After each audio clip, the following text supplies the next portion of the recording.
তৃণমূলের কার্যালয়ে বিজেপির পতাকা। শনিবার সকালে এ ঘটনায় ব্যাপক উত্তেজনা ছড়ালো পুরুলিয়া শহরে। অভিযোগের তীর বিজেপির বিরুদ্ধে।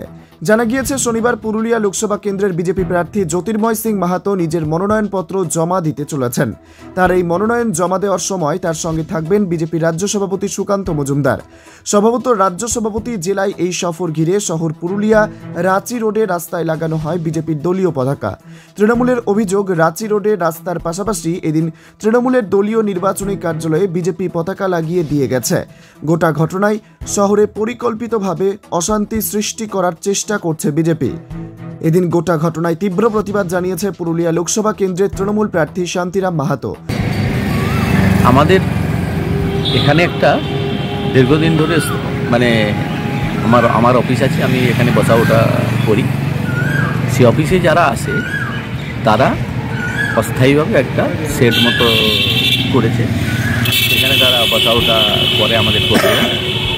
সেখানেও তারা দেখছি নির্লজ্জভাবে তাদের পতাকা ঝুলিয়ে দিয়েছে। এবং নিয়মটা হচ্ছে তো সরকারি কোনো জায়গাতেই কোনো ফেস্টুন বা ব্যানার বা পতাকা লাগানো যাবে না। সেসব কোনোরকম কোনো আইন কানুন না মেনে, নিয়ম কানুন না মেনে, নির্বাচনী না মেনে একটা অশান্তির পরিবেশ সৃষ্টি করা যায়। এটা একটা উদ্দেশ্য, অশান্তির পরিবেশ সৃষ্টি করা।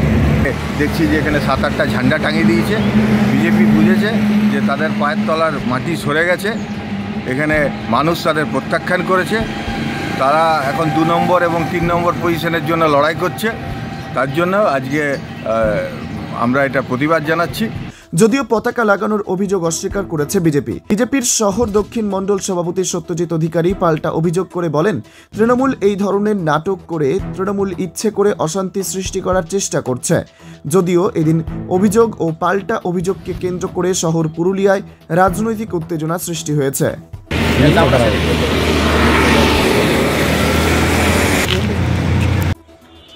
দেখুন, এই অভিযোগ পুরোপুরি ভিত্তিহীন এবং মিথ্যাচার। বিজেপির কার্যকর্তাদের খেয়ে দিয়ে কাজ নেই, ওই চোরদের অফিসে গিয়ে নিয়ে বিজেপির ঝান্ডা লাগাবে। তো এটা ইতিহাস প্রমাণ আছে যে এই ব্যক্তি পুরুলিয়াকে প্রায় সময় অশান্ত করেছে। তো পুনরায় তারই পুনরাবৃত্তি করার প্রচেষ্টা একটা চলছে, যেখানে আমাদের রাজ্য সভাপতি মাননীয় সুকান্ত দা আসছেন, প্রাক্তন রাজ্য সভাপতি রাহুল সিনহা মহাশয় আসছেন, এছাড়াও আসছেন আমাদের শ্রমিক দা। তো যাতে পুরুলিয়াকে এই সময় অশান্ত করা যায়, তো সেটারই এক ধরনের নোংরা প্রচেষ্টা, আর কিছু নয়। এই অভিযোগ পুরোপুরি ভিত্তিহীন। তবে উনি অশান্তি ঘটানোর যে বিষয়টা, সেটা আমি নয়, পুরো পুরুলিয়াবাসী জানে। উনি সভাপতি থাকাকালীন ভারতীয় জনতা পার্টির 6 জন কার্যকর্তাকে হত্যা করা হয়েছিল তৃণমূল কংগ্রেসের যে গুন্ডার দ্বারা। উনি ক্যান্ডিডেট হওয়ার পরে আবার শুরু হয়েছে। আমাদের কাশীপুরের একজন মণ্ডলের সম্পাদককে আবার কাছে ঝুলিয়ে দেওয়া হয়েছে। এবং এটাও সবাই জানে অস্বাভাবিক মৃত্যু ছিল। একটারও কোনোটা তদন্ত হয়নি, কাউকে ধরা হয়নি। 100-র কাছাকাছি হাফ মার্ডার হয়েছে। তো কারা চায় অশান্তি করতে, সেটা সকলেই জানে। ওরা জানে কি তৃণমূল কংগ্রেস গতবারের যে ব্যবধানে হেরেছিল, তার থেকে বেশি ব্যবধানে এবারে হারবে।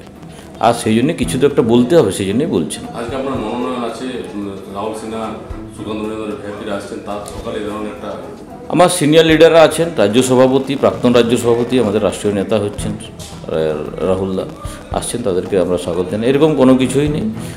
কিছু তো একটা বলতে হবে তৃণমূল কংগ্রেসকে। জঙ্গলমহল পুরো পশ্চিমবাংলাতে ওরা সাফ হয়ে যাচ্ছে, তো কিছু একটা বলতে হবে, সেই জন্য বলছে বাস।